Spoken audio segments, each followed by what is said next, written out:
Sir December 4க்கு வந்து அனுமதி கேட்டிருந்தீங்க, அனுமதி கிடைக்கல. அந்த எஸ்ஓபி பத்தி உங்களுடைய கருத்து என்னங்க சார்?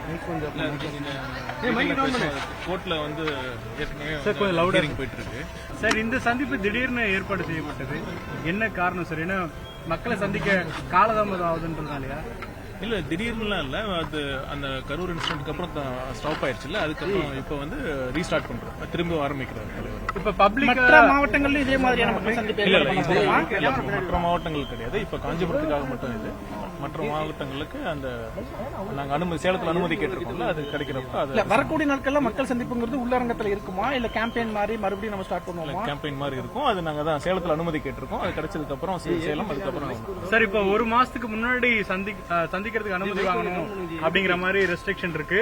50,000 பேருக்கு மேல வர்ற இடங்கள், அது எப்படி சார்? இது கண்டிப்பா வந்து ஜனநாயகத்துக்கு எதிரான செயல் தான். 4 வாரத்துக்கு முன்னாடி எப்படி நம்ம பிளான் பண்ண முடியும்?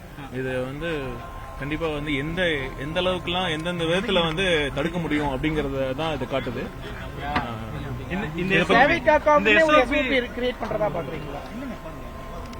இல்ல கண்டிப்பா யார் பார்த்தாலுமே ஆப்வியஸா அப்படித்தானே தெரியுது. இது நீதிமன்றத்துல முறையிட இதுக்கு எப்படி நாங்க கலந்து பேசி இதுக்கான சரியான வந்து ரிப்ளை வந்து கரெக்டான போறதுல நாங்க பண்ணுவோம். Okay, thank you.